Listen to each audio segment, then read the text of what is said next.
identifying areas where policy affects our profession so we understand why this is important to our everyday lives and our paychecks, possibly. Discuss opportunities for growth and advocacy through both local and federal policy efforts so we understand how we can affect our policy advocacy. And then my intention today is to inspire you to advocate for yourself and our profession in very little time. Just 10 minutes or less can make a huge difference. The Academy has basically a slogan for their policy initiatives that says, if nutrition is your business, policy must be your passion. And I've tweaked that a little bit because this is my take on it. Nutrition is definitely our passion. It's our profession, but most of us do what we do every day because we really believe in our profession. We believe in what we teach day to day or what we're researching. And we're a very passionate group of professionals usually. So nutrition is already our passion. I think policy must be our business. And that's my mission, is to help you get on the same page with that statement and really understand what that means today. I just want to quickly introduce you to our public policy committee. And of course, all of us are volunteers. So thank you all for all your time and efforts. Our policy committee, we try to be your leaders for policy issues in the state. But that being said, there's not a lot that we can do on our own. We're just a group of a few people, and we're really here to represent you and your interests as members of NMA&D and really just dietitians or nutrition students in the state. So we need your participation, your input, and your involvement. And I'm going to go through these slides quickly. These are on your handout, so you have them to reference back to, but I just wanted to quickly review this. So the positions that we have on our committee, the first one is our public policy coordinator, who's really our chair and the key liaison for federal issues. Our state policy representative is the key liaison for state and local policy advocacy, and then of course plans our legislative day. Our regulatory specialist really works on the regulation side of things. So of course we pass laws, and then all of those laws need regulation or rules that go along with that. So this person focuses on the regulation side, mostly in the state. We have the consumer protection coordinator, who really focuses on licensure and protecting the public through licensure and kind of scope of practice issues. And then we have our reimbursement representative, who looks at the reimbursement side of things. And this is not a required position, but a very important one. Really looking at coding issues. There could be our local resource on medical nutrition therapy, and then how Medicare Part B really affects dietitians in the state. And then, of course, our affiliate delegate and affiliate president and president-elect, which are part of our overall NMA&D board. They serve on our policy committee as well. And I'll just briefly take you through each person on our committee so you can see who these people are this year and for the next few years. So Janae Krause is a dietitian and a consultant in and around New Mexico, and she's our public policy coordinator. A little bit about her: she works with vulnerable populations, elderly, children, and developmental disability. So policy dictates that they receive nutrition services. So she really works with policy fairly closely on a day-to-day basis, because without those key policy initiatives, those vulnerable populations may not receive the services that they need. Peter Purvis is new faculty at UNM, and he is our state policy representative. So he will be talking to us more in the future about our legislative day coming up, as we're in the process of finalizing that planning. And Peter, as you can see, has a wealth of wellness and epidemiology experience. Deborah Cohen is our state regulatory specialist, and she is also a UNM faculty. Debbie has been on the board and on our policy committee for the past 4 years. So she has been really helpful in our policy efforts for the past 4 years, and is just our recent past president. And then she has a wealth of clinical experience and knowledge as well. And then myself, the role that I play on our board is the consumer protection coordinator. It was previously called the licensure liaison. So for those of you who may have heard that term before, it's now called consumer protection coordinator. Because of course all states don't have licensure. They may have certification, or they may have nothing at all. Some states just have title protection acts, which is a little bit different. And really, of course, the main focus of licensure is to protect the public. So we've changed the name, or the Academy has changed the name of my position role to more reflect kind of what my lead role is. I personally work in clinical and community nutrition and also corporate wellness. And I've been on the board for the past 8 years and on our policy committee for the past 4 years. So my bias, just so you know, throughout the presentation is on licensure a little bit. I've tried to be more impartial, but I always look at things through the scope of licensure because that is my passion for our board and for our profession in the state. Kathleen Haas is our current president, so she's our fearless leader. She works currently as a clinical dietitian for Genesis. She has quite a variety of experience in both clinical and community nutrition. She's also been active on our NMA&D board and our policy committee for the past 4 years. Our current president-elect is Carol Turner. She is a nutrition specialist for the NMSU Cooperative Extension Program. So, of course, working with Extension, she is directly affected by a number of policy issues. She directs a number of federally funded programs and grant-funded nutrition education programs. So policy decisions affect her job very closely on a day-to-day, very intimate basis. So just kind of an overview of all of that hopefully helps you understand, if you want to be active, who maybe you can seek out to give us information, issues that we may not be addressing that you feel are important, or if you want to get involved, you kind of know who to contact. And of course, a number of them are on the call, as you heard, or I'm sorry, on the webinar, as you heard just a few moments ago. So thank you all for being here again. All right, let's move into the meat of our presentation and our objectives. So our first objective, identify areas where public policy directly affects our profession. And really, policy affects our profession at just about every level. I'll show you really how, even if you think policy doesn't affect you, it is. And I know a lot of us may not quite understand public policy because I always like to say, we're biological or physiological professionals. We're in the medical field, and so policy and medical field don't always jive. So I know a lot of us don't really feel comfortable in this area, but I want to show you really how, on a basic level, policy affects most of our day-to-day lives and intimately affects our jobs. So first, the policy influence on the community nutrition area. And this is one that most of us probably associate, I would say, when we think of policy. We think of community nutrition programs. And of course, the main encompass here is food and nutrition programs that you may be familiar with. WIC, of course, is women, infant, and children, so direct assistance for mothers and children to get the nutrition staples they need for a healthy life. SNAP is food stamps, is the new acronym for food stamps. And of course, the area where most of us work much more directly would be the SNAP Ed programs, or the educational side of that. And then, of course, there's commodity foods, and if we are the food and nutrition professional, so food affects dietitians quite intimately, so commodity foods would be an area that we focus on in different areas. Elderly meal services, particularly Meals on Wheels, congregate dining facilities, those are both community nutrition programs. And then extension services in each state. Each state has a land-grant university that the extension or cooperative extension is run out of. There's usually some kind of extension service in each county or each area of the state. So this affects every area of our state and certainly our country. So extension services employs quite a lot of dietitians, and that one we're most familiar with. And of course, Indian Health Services I would put in community nutrition because there's quite a lot of Indian Health Services type things that I would put in this category as well.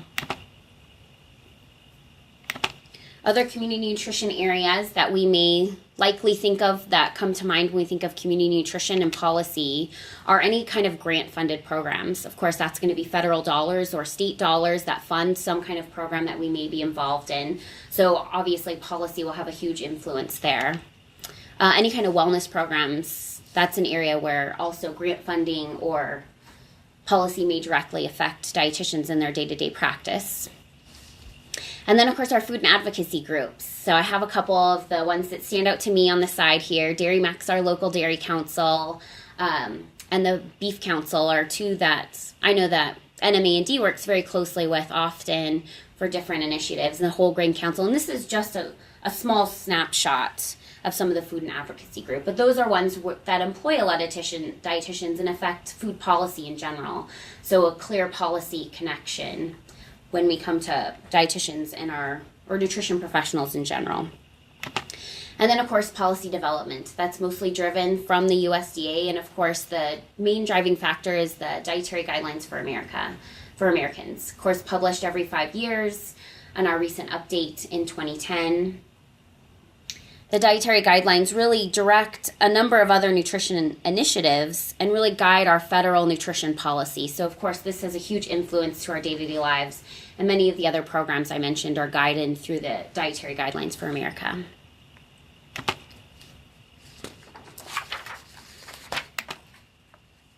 An area where you may not realize how much policy influences you is clinical nutrition. When we think of clinical nutrition, we mostly think of hospitals and clinics.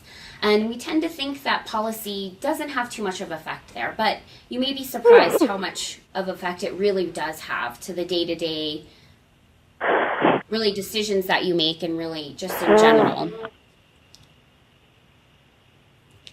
So I'm hearing something on the line. Does someone have a question? Kevin will take care of it. Okay. Okay, sorry. Moving right along. So clinical nutrition, just the clear connection to me is the insurance reimbursement and billable services.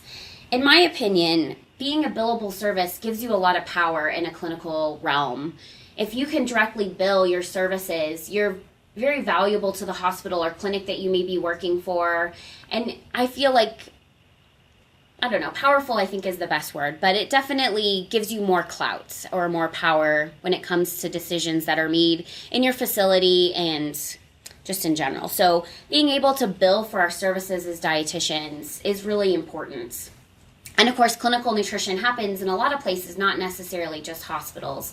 But of course, we think of hospital dietitians, long-term care facilities, and rehab facilities where we tend to think first and foremost for clinical nutrition. But of course, nowadays, private practice dietitians are much more plentiful. Entrepreneur opportunities in general are quite prolific right now. And billable services is, their meat and potatoes in a lot of ways. You could think of private practice RDs in a community setting as well, because many people that own their own business may not necessarily do clinical nutrition. They may do grant-funded programs or direct other types of things, but having a billable service is quite important. And then somewhere where we're moving more to, especially with the Affordable Care Act, in my opinion, is outpatient clinics. So dialysis clinics, physician offices, and medical groups. This is an area that's largely in growth at the moment, and a place where billable service is really quite important. If you can't bill your service directly, it's hard to financially justify your position and the hours that you have with patients. And then, of course, the one that I'm most familiar with, the DD waiver program in New Mexico. I work for ARCA clinically, and so I work directly with clients that are developmentally disabled or delayed. And although my particular clients aren't on the waiver, our program through ARCA largely is funded through the DD waiver program. So I would consider myself more of a clinical nutritionist or clinical dietitian, as well as a community dietitian. But if I was able to directly bill my services rather than being a bundled service, I would have more flexibility in general. And just something when we're on this slide that I wanted to bring up that I heard of recently is that all you clinical dietitians out there may think policy doesn't affect you, but something that I've heard of just in passing is hotel or spa-like kind of clinics popping up where people just private pay for their medical care. And of course, we would want to be included in that because we obviously know the role that nutrition plays in so many different areas of health in general and just wellness prevention. But all of those patients may be moving out of the hospital setting, which I think is kind of being driven, again, by the Affordable Care Act, moving some of healthcare out of the hospitals. But policy is definitely going to be important in those kinds of regulations, and so something you may want to just keep your ear to the ground about.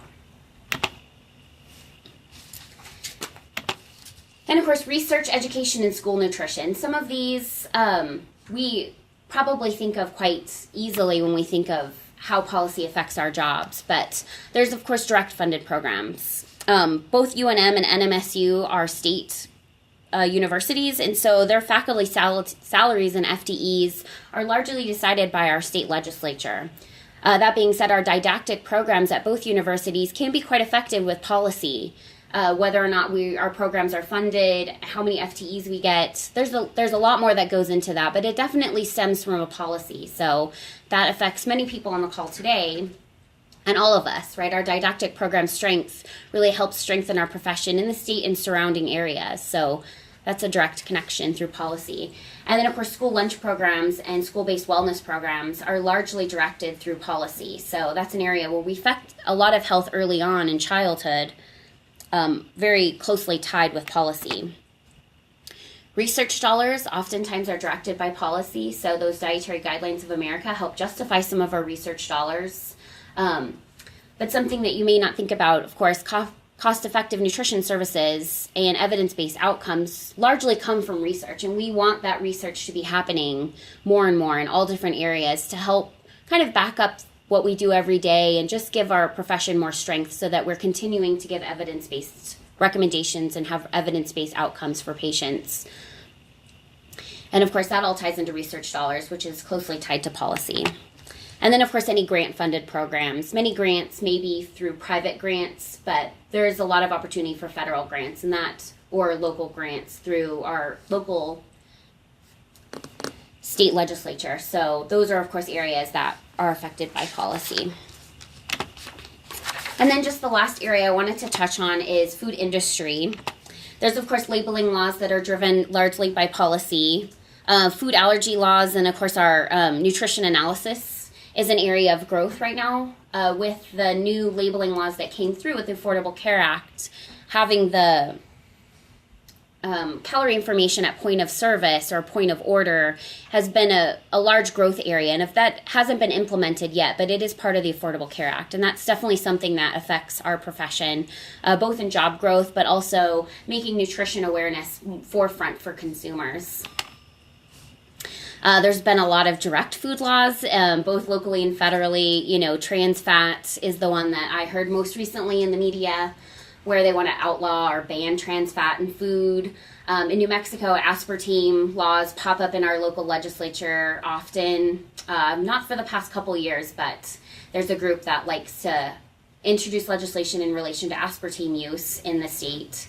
High fructose corn syrup is another one that consumers are very aware of in recent years and has some legislation. And of course, the tortilla tax that we had just a few years ago here, taxing foods that are not quite as healthy choices, and it was deemed the tortilla tax in New Mexico, so that's a local example of how food laws can affect our food supply. And then in New York, the soda restrictions recently that were passed a few years ago. Again, wellness programs, opportunities for RD employment, and those can be directed through policy. And then again, those food advocacy groups I would put in this area. When we come to food industry, that's a big area for media and public engagement as well. So we want this policy to be in line with what we feel as a profession is important. We want the messages that are coming across the media to be things that we support as professionals and just as a general group. So I think it's important that we pay attention to the policy in relation to food laws so that they're in line with what we want consumers to be hearing. And then, of course, a lot of these have the influence on the regulatory side as well, how these all fall out in regulations. So moving on to our second objective, discussing opportunities for growth and advocacy, both locally and federally. And really, when we talk about this objective, I want you to realize that the time is now to act. You know, some things have been happening for the past few years, namely the Affordable Care Act and a lot of the things that has done to healthcare and will be doing in healthcare the next few years. So we have a lot of opportunities to encourage, you know, or just advocate for our profession, and let's just move into it. So this slide is in your handouts. I won't spend too much time on it, but I just wanted you to see the Academy of Nutrition and Dietetics. These are their policy priorities. So your local policy council or public policy committee from NMA&D, who I introduced earlier, we really try to focus on these as well. And we work really closely with the PIA, or Policy Initiatives and Advocacy Group, which is the Academy staff that really kind of work tirelessly on our behalf about policy. But these are the areas that that drives their decisions and the decisions that they make. So let's start with federal opportunities. Some have passed, but we have quite a lot of federal issues happening right now that we want to be really involved in. The first one is increased medical nutrition therapy coverage, or MNT coverage. 2 bills have been circulating. Neither one is currently being discussed in federal legislation right now, mostly because it's far back on the agenda. There's a lot of other priorities, and these ones just don't have priority. But there's the Treat and Reduce Obesity Act, and I just have some pictures of the policy briefs from the Academy on the side. There's a lot of information available on this information if you want more.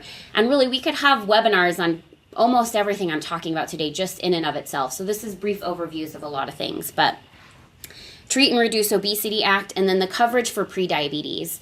We know that our diabetes care is really not hitting the issue. Dietitians are reimbursed and reimbursable services for treating diabetes, but not prediabetes. And of course, we all know how effective we can be in prediabetes. We can really, really reduce the amount of people that move from prediabetes into the diabetic category with very small changes. And the research really supports dietitian intervention, not only as a cost-effective intervention, but a very, very powerful one to prevent pre-diabetics moving to diabetes. So that's a bill that our Academy is working for and that we definitely want to support. Large reauthorization bills. The one that you may have heard mostly is the Farm Bill. The Farm Bill is really kind of covers all aspects of our food system. And food and health are the center of the Farm Bill. So SNAP and SNAP-Ed are under the Farm Bill, as well as a number of other programs that we discussed earlier when we talked about community nutrition.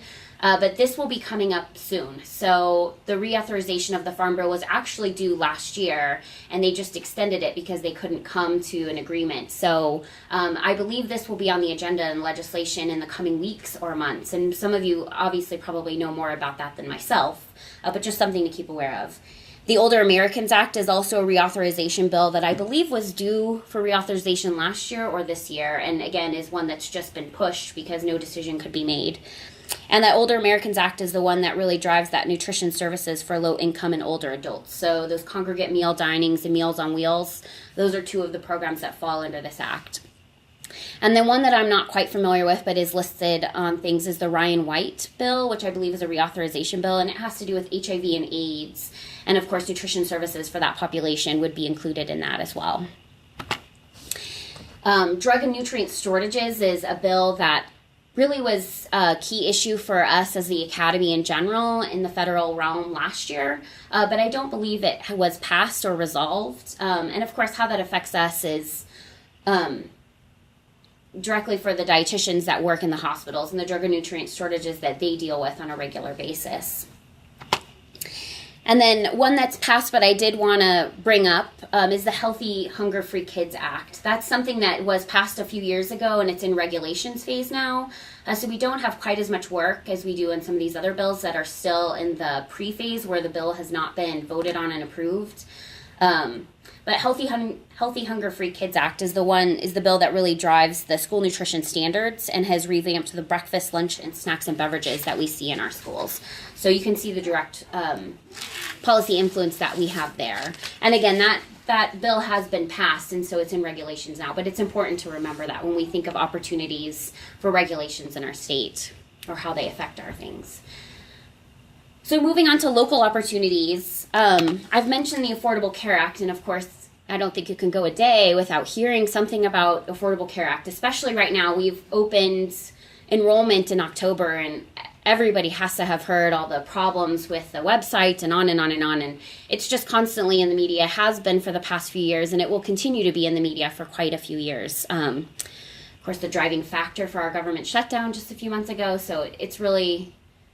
I can't go a single day without hearing about it multiple times. So, and of course, this is a federal opportunity, but really how it affects us locally is important because a lot of the things that happened in the Affordable Care Act, not only things like, the labeling changes and some of those things that we've already discussed, but locally, calories posted at point of service could be a local opportunity for dietitians in the state to be involved in making sure that happens, or, definitely a teaching tool that we'll be using, or that I'll be using with people regularly to help them make healthy choices if they choose, and have that information available.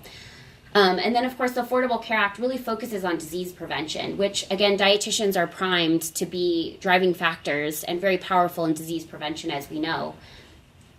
So local opportunities through the Affordable Care Act are just a couple things. And then more specifically, again, through the Affordable Care Act, and just in case, the Affordable Care Act is Obamacare. It's the same thing. We call it Obamacare, but the actual piece of legislation is called the Affordable Care Act. Just making sure I clarify that for everyone listening. So moving on, the Essential Benefits Package, or Insurance Exchange and Reform. And of course, nationally, that is the website everyone's talking about. Having some kind of insurance exchange, or an area for people to be able to go on and purchase insurance regardless of payer or regardless of employment status, is the website that is currently in the media all the time. But locally, New Mexico has elected to run our own exchange. So people are eligible to go through the federal program, but we have our own local exchange in New Mexico, our own state exchange. And the way that directly affects us as professionals, maybe not, I'm sure it affects us quite drastically as individuals, because of course many of us have insurance either through our employer, or maybe have not had the opportunity to get insurance ourselves because of our employment. So of course you would be eligible to go through the exchange now and get insurance. But professionally, this really affects us because there's an essential benefits package, or basically the bare essentials that every insurance plan that is on the Affordable Care Act, and of course all insurance plans, regardless of employer, have to follow the essential benefits package as well. Basically the bare essentials of what that insurance plan has to offer. And of course, we want dietitian services to be covered under an essential benefits package. So a lot of this legislation has been decided, but I think we will see over the next few years that there's a lot of opportunity for influence, and this is an area where we'll want to be very proactive in our state, making sure that our New Mexico exchange includes dietitian services for reimbursement. And then, of course, licensure. I did disqualify myself to make sure you know that licensure is very strongly my bias. It's not only a passion of mine professionally, but it is my role on our board, because I am, again, your consumer protection coordinator. So it's my job to make sure that our licensure statutes are up to date, are where we want them to be, and in general that our licensure board is functioning properly, and I am the liaison between our licensure board and then the state affiliate board. So in New Mexico, in case you weren't aware, our licensure bill is sunsetting. And I have this nice, beautiful picture of a high desert sunset just to remind you. It looks very peaceful and serene, as our sunsets are here in New Mexico, and particularly in Albuquerque. I enjoy our sunsets most days. However, sunset for licensure is quite a scary thing. And again, this is a reason why it's such a passion for me. What it means for our licensure to sunset means that when we sunset, we no longer have licensure in the state. So our licensure will cease to exist. I believe licensure is very important, not only because it protects the public. And what I mean by that is that it protects the public from getting nutrition information from unlicensed or uneducated professionals. I want people that seek out nutrition information to get it from an educated source. I want them to be receiving evidence-based recommendations, and not just what I feel is important or what my grandmother taught me. Wherever your recommendations come from. We all know the importance of that as professionals. But licensure really is the driving factor behind that, to make sure that the public is protected and they receive nutrition information from licensed professionals. We like to think that our RD credential protects the public, and it does in some ways, but I like to think of our RD credential as kind of our federal license, as you want to look at it that way, or really kind of our license in the medical fields, where licensure is more like your business license to practice business, whether you're employed on your own or through a larger company. And I like to think of licensure as more of like our state kind of credential. So you can be a dietitian if you're an RD or registered dietitian. You can work anywhere in the country because that is a federal kind of certification, but I think of licensure as a state-to-state issue, and that really allows you to work in the state as a dietitian in New Mexico. I just listed reports of harm, so making sure that our licensure board is active and there's a reason for them to continue, and that showing that our licensure is protecting the public, we do that through reports of harm. So incidences where people have received bad nutrition information or other nutrition professionals have given poor information or non-evidence-based information that's harmed somebody. Reports of harm can also be financial.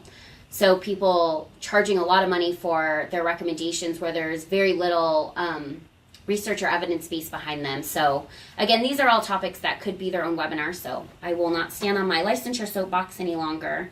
But I just want to let you know that our licensure sunset is just around the corner. Our licensure sunset is either 2015 or 2016. There's a little bit of ambiguity in our current statutes, and we're waiting on a ruling from the Academy. Our regulation specialist, Pepin Tuma Esquire, who is an Academy staff person, really is our key liaison when it comes to regulations, and he's just looking at the legal ramifications to give us a clarification. But you can see just in a few years we will not have licensure unless we do something about it. So of course, introducing a bill, making sure that the legislation understands who we are and why our licensure is important is, I believe, the biggest local importance. But again, I'm a little biased, so. All right, moving on to our third objective, inspiring you to advocate for yourself and our profession in 10 minutes or less. And really, I hope that you understand at this point in our webinar really how policy affects us and why it is so important to everything that we do in every part of our fields. But we really must advocate for ourselves. No one else is going to do it for us. We are the stakeholders in nutrition, and although there's lots of information about how dietitians are effective, unless we speak up for ourselves, no one else is going to do it. The Academy, I think, does amazing work in the area of policy, but that really falls to a federal level, and making sure that those policies are enacted in New Mexico is our job. We like to think that someone else out there is taking care of that, and it's really something that we can affect. But I really hope that you feel after today that this is everybody's responsibility, and even if you do the smallest piece, that small piece makes a difference. And 10 minutes or less really makes a huge difference. So let me show you how. The next two slides are just my impression of why I think we are not as effective as we could be in policy. So let's talk about some of the professional advocacy strengths that we have. Who becomes dietitians and nutrition professionals? And again, these are very broad generalizations, but just an overview of what I think helps us.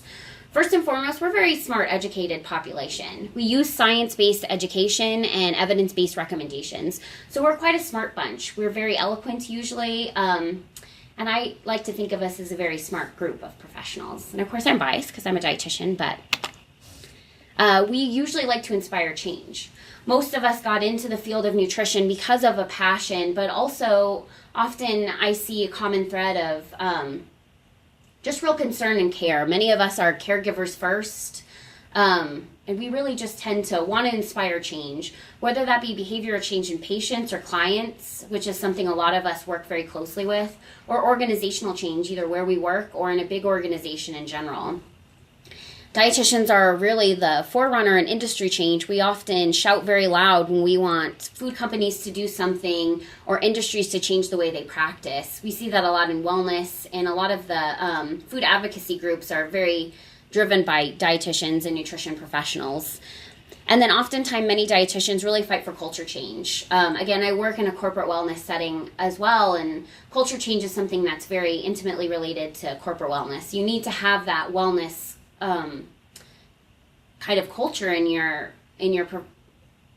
employer base or wherever you work to really be effective in spreading wellness throughout wherever you work.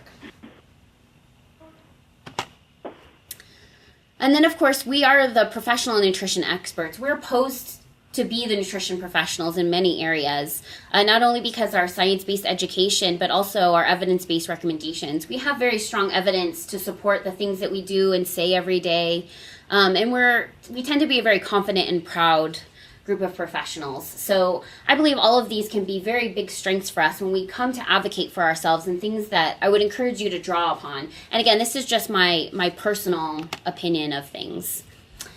So as we have strengths, we have weaknesses as well. So let's go over that. Again, who becomes dietitians and nutrition professionals? We tend to be a very compliant bunch. We tend to be a little bit type A. We like things very organized, and we're very rigid in some things. And we're very compliant. We like to follow the rules, I would say. But with that, we assume that others follow the rules as well, I would say, and we really think the best of others. I would say in general we're a little bit of a complacent group. And please don't take offense by that, just my opinion. Maybe of myself, I believe I'm quite complacent when it comes to things. We assume when we see or hear of reports of harm that someone else will take care of that or someone else will do it. And really, if you don't report the harm, I don't believe anybody else will. And again, we expect others to advocate for us or our professions, and really no one else will. You know, there's not that many dietitians in New Mexico. We're a smaller state. We're a very rural state when it comes down to it. So we really have to advocate for ourselves in all areas of the state. And as I mentioned earlier, we're science-based experts, right? So many of us have very minimal political training or education, and we really just feel overwhelmed, or I can speak for myself. I still, even working on our policy committee for the past 4 years, feel a little intimidated by legislators and by policy in general. It's words that I don't understand. Legalese is very intimidating to me, or legal wording. So I believe that this is a weakness of our profession, but something to pay attention to, because these are all areas where we can overcome. I believe it's important for us to speak in one voice. How we can really be effective is to really make sure that we're all speaking the same language when it comes to things. Academy membership, I think, matters in this area.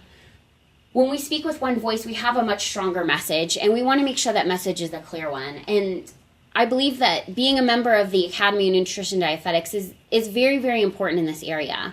If you're a member of the Academy, not only are you kind of involved in what happens federally and all the great legislative and policy work that they do, but you're also supporting your local efforts. Your membership dues support NMAND. A portion of your dues basically is our budget as NMAND. Being Academy member helps support a lot of the research initiatives that the Academy pays for or funds for evidence-based initiatives. The EAL, or Learning Library, is one of those. It's just a collection of professionals making sure we have an aggregate source of evidence-based recommendations and a place for you to double-check that you're on the same page, and just a very easy tool to use. So that's just one of many, many evidence-based initiatives that the Academy supports. And then, of course, you support our Academy Washington office. I talked about Pep and Tuma is the regulatory specialist. But as a public policy committee member and your public policy in general, we work very closely with the Academy to make sure that what we're saying on a local level reflects what the federal initiatives say as well. We want to be on the same page as them. And I know oftentimes when we talk about being a member of the Academy, you know, we may or may not agree with many things that the Academy does. And I've been a member of the Academy much through my student career and my professional career, and I don't necessarily always agree with what the Academy does or says either, but I believe that organizational change starts with within. So just as I believe my vote matters in every election, big or small, whether it really does or not, I feel that it's my civic duty to vote and show up and vote. I don't believe I can complain about things and how they're run unless I've showed up and casted my vote. And I believe the same to be true of our Academy. If you don't really agree with things that the Academy is doing, I believe being a member and changing from within is really the best way to affect that. And of course, if nothing else, you've made a huge impact on NMAND's budget and our ability to affect change in New Mexico. I think that's probably the biggest value that many of us as Academy members that I know, or at least people on the nutrition or NMAND board, feel that that's our biggest value added thing from Academy membership, is the direct effect on the board here and the things that we're able to do locally, whether that be continuing education or just anything. And then just some things that I wanted to point out from our Academy Washington office. The grassroots tools that we'll discuss in a little bit is something that our Academy membership dues pays for. And then our Academy membership drafts testimony and statements to federal legislative issues and then local legislative issues. So our academy dues pay for that in some way, because we are paying the dues of the academy staff that work in our Washington office and paying for them to produce those testimony and statements on our behalf as a profession. So I really strongly believe in being an academy member and believe that it's quite influential in our policy. So let me just take you through a couple membership tools that you may find quite interesting. Oh, I'm sorry, before I move on. Marta Gentry-Munger is our current membership coordinator. So if you have interest in being an academy member or really what happens on a state level, she would be your contact. If you have info or questions about anything that we offer through NMA&D, most particularly the listserv, which is our main avenue for communicating information, Marta would be the contact. And I've listed her personal email. A la carta just went out, which of course is our quarterly newsletter, and that information is in there as well. But of course, we put that mostly on our website and our listserv. So most things go out on our listserv. If you're not a member of the listserv, you miss a lot of things. So let's take you through some of those membership tools that I just wanted to point out. If you go to the nutrition or the shop from the Academy of Dietetics or A&D's website, you can get a lot of tools on nutrition services coverage. Clicking here on the side, and then also the little apple on the bottom will take you directly to a lot of tools that the Academy has ready to go for us to be able to bill for nutrition services and understand where and how to have our nutrition services covered. When you click on that link, it takes you to this page here, and you can see the different areas that the Academy has toolkits and resources for you.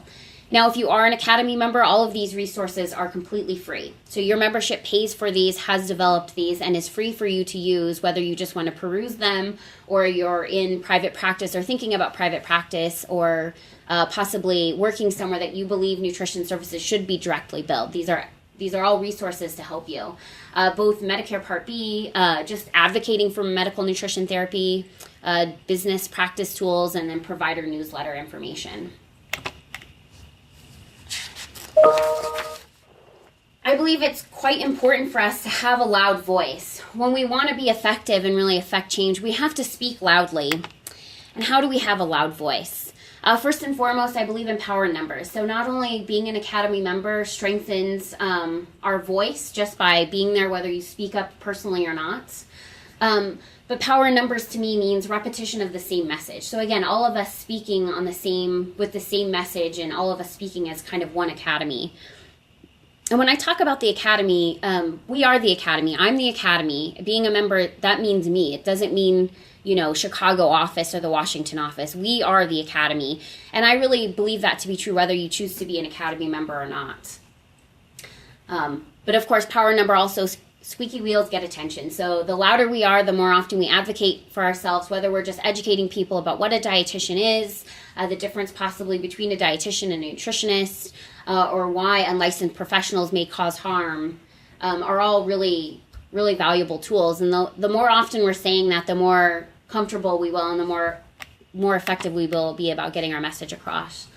Consistency speaks loudly. So our legislators work for us. The more consistently we meet with them, the better.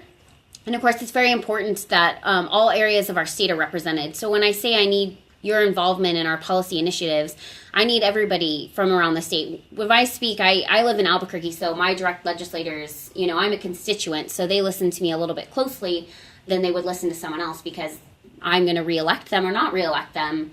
And of course, we need that for all of our legislators. And I believe actions speak loudly. And what I mean by that is that discussing solutions to current problems, rather than just speaking very loudly about what's not working or what the problem is, offering solutions to those problems. And of course, cost savings speaks very loudly to just about every legislator. Developing relationships now is quite important to making sure our voice is very loud and clear. When you show up and ask for something, if you already have a relationship with that person, it goes a lot further. And of course, developing that relationship when there is no legislation on the table, which we've been doing the past few years through our legislative day, is important. So when we have legislation, namely our licensure bill, which will be coming up in New Mexico soon, that will be very important. So I've made it through our learning objectives for the day, and I want to move on to what I believe your mission should be. So again, if nutrition is your passion, policy must be your business. And let me move on to the mission that I hope you take home from today. So what can you do to find your voice? I have a few action items for you. And these slides are also in your handouts as well. So you don't need to write them down. I've written them down for you, so you have them for you. Action item number 1, plan to attend our legislative day. This is our 3rd annual legislative day, and it's happening January 24th, so jot that down in your calendars. It's a Friday. Get your PTO requests in and, plan to be at the Santa Fe Capitol building for our legislative day. The last 2 years, our initiative has just been educating legislators on what dietitians are, why we are nutrition professionals, and how we are poised to give evidence-based recommendations and be cost-effective for nutrition and health in general. So you may be intimidated to talk to legislators, but let me assure you, you are a professional when it comes to what a dietitian is. I know every single one of you has explained that to somebody, probably in the very near future. But we all have to explain to people, what is a dietitian? Well, let me tell you what we do. And that's really all that we've been doing on a policy initiative. So that will be a main driving factor of our legislative day. And again, we need people from all around the state to be there, so you can speak to your own legislator, and constituents can be there to speak up. And of course, power in numbers means the more people we have there, the better. And although that is an all-day activity, you really takes very short amount of time to grab a legislator and speak to them very quickly about what a dietitian is, and we will make sure and prepare you for that. So put that on your calendar. Here's a picture of some of us at last year's NMA&D Legislative Day. So at the very least, you get to see nutrition professionals that you maybe haven't seen in a while, meet some students. Dietetic interns are they're always a real presence there. So it's a lot of fun. We really would love to have you. Action item number 2, send out Academy action alerts. That Treat and Reduce Obesity Act, the Farm Bill, which will be coming up, and expanded M&T coverage for prediabetes. Those are all bills that happen federally, and there's a very quick and easy tool that you can use to send your legislator a pre-formatted letter to say, I support this, please vote for it, please sponsor it, whatever the case may be. And I'm just going to quickly take you through what that looks like. So this is what the action alert does. First, you log in, you click on the public policy, and then take action. You click on the grassroots manager over here, and it'll take you over to the area to fill out those action alerts. So when we send you an email on the listserv, or you may get emails individually from the Academy, this is how you send out those action alerts. Just wanted to point out on this page that there's a lot of congressional materials. If you would like to be effective and have tools for that, there's a lot of great information under this link here as well. When you click on that grassroots manager, this is what's going to come up. It just looks like this. And then taking you down to the bottom of the page, this is the only action alert that's there right now. And although the Treat and Reduce Obesity Act, I don't believe is in current discussions, you still have the opportunity to send your legislator a support and support this action alert. So you can send one to the House and the Senate. So action alerts are extremely easy and time consuming. I would say 10 minutes, you could probably send out all the action alerts that come out for the entire year. So a way to be effective in 10 minutes. So moving on to your third kind of marching orders for today, or I hope you take as marching orders. Number 3 action item is to attend our next policy webinar. Again, Envision will be hosting us very graciously on December 5th at 8 a.m., so same bat channel, same bat time. December 5th, 8 to 9 a.m. And the topic of that is Dietitians Storming the Capitol, 2014 NMA&D Legislative Day. So we will be taking you through the specifics of what to expect on Legislative Day, prepare you a little bit on how to speak to legislators, and a lot of valuable information to help you be very effective in your 10 minutes at the Capitol. And that's all. So again, thank you so much to Envision, particularly Clancy and Kristen, who helped us set up this webinar today. And I will open it up for questions. Oh, here's the contact information for the Envision staff. We always have to do the plug for ourselves. Yeah, definitely. And Envision, just in case, just a personal plug here for Envision as well. I attend a lot of their telehealth sessions, and they're extremely valuable. I learn something every time I'm on, whether it's something I work with directly or not. So really check out the rest of those presentations on that calendar and see what could be helpful for you. They should have gone out in a la carte too. Perfect. So we'll see. Great. But once you get on our list, you're never off. Yeah, it's good. We hope our list is as effective because people get off our list all the time. So any questions out there?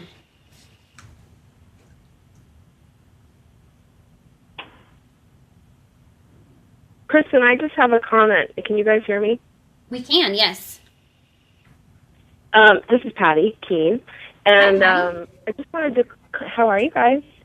Great job. Thanks for doing this. I just wanted to clarify something related to the Farm Bill. So the Farm Bill currently, if for anyone who hasn't been following this, is in conference. And so this is actually a good time to call your legislators and to encourage them to protect funding for SNAP and SNAP-Ed. If for those of you that do know, the Senate passed Farm Bill cut $4 billion from SNAP over a period of time, and whereas the House passed bill cut $40 billion from SNAP. And so the reason that they're in conference is because they can't agree. And so they're coming together in a conference from both House and Senate members to try to negotiate. So this really is the time to call our legislators, even though we don't have any New Mexico representation on that conference committee, which is unfortunate, but we do have, Michelle Lujan Grisham, who is our congresswoman here in Albuquerque, who is on the House Ag Committee. So certainly she is a good resource for us in that sense, and we have good relationships with her, local staff as well.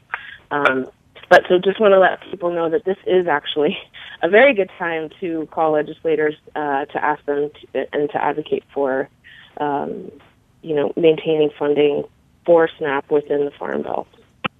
So just want to put that plug in there. And then the only thing that I don't know if you mentioned that I think sometimes can be a barrier for people who are, maybe interested in advocating but not really sure is to get clear on what your employer's requirements are. And, sometimes I think people feel like, well, I can't advocate because I work for a university or whatever that is. And that's not necessarily the case. You can't necessarily, make a statement on, as a representative of a university or a state agency.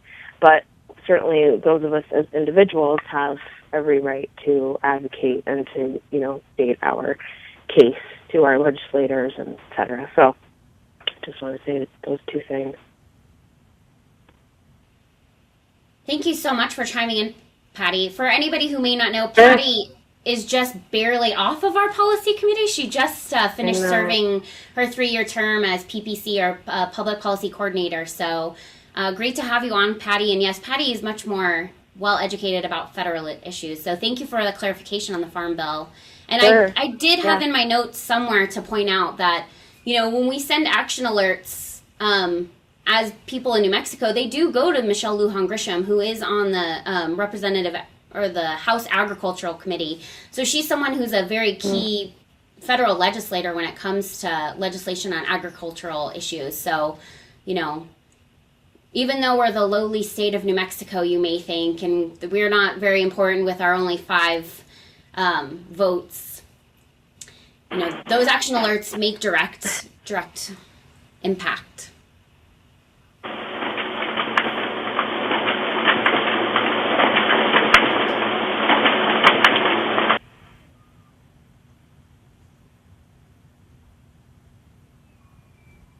So we have a few more minutes. Just chime in if you have a question.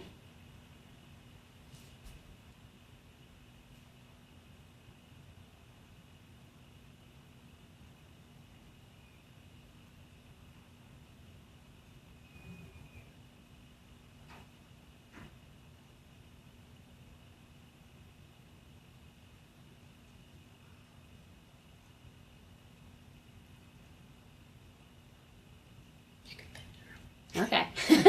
You don't have to wait till 9. You can finish early. Okay. We allow that. So, do you guys have people typing in questions? No? No, we did have one typed in question that I answered, but it might be useful for everyone to hear. This is Kevin at Envision. The handouts were not available on the website before the start of the session today, Okay. But I did upload them during the session. So they're on there now. Go to envisionnm.org go to the calendar where you registered for this session, and the pop-up window will now have a handout link on it. You can download them. Great, thank you for that clarification. We'll just wait a few more seconds if there's any questions. I never finish early, so I'm a little shocked. It means I could have talked more. Just kidding. All right, well, again, thank you so much for your time today. I really appreciate everyone who was able to sign on. We are very excited to be here at Envision today, and thank you again for all of their hard work to help us put this on today and letting us use their facilities and all of their great software and technician support. And again, look forward to more policy webinars from us coming in the future and all the great things that Envision has to offer. So we will sign off, I guess. Have a great day.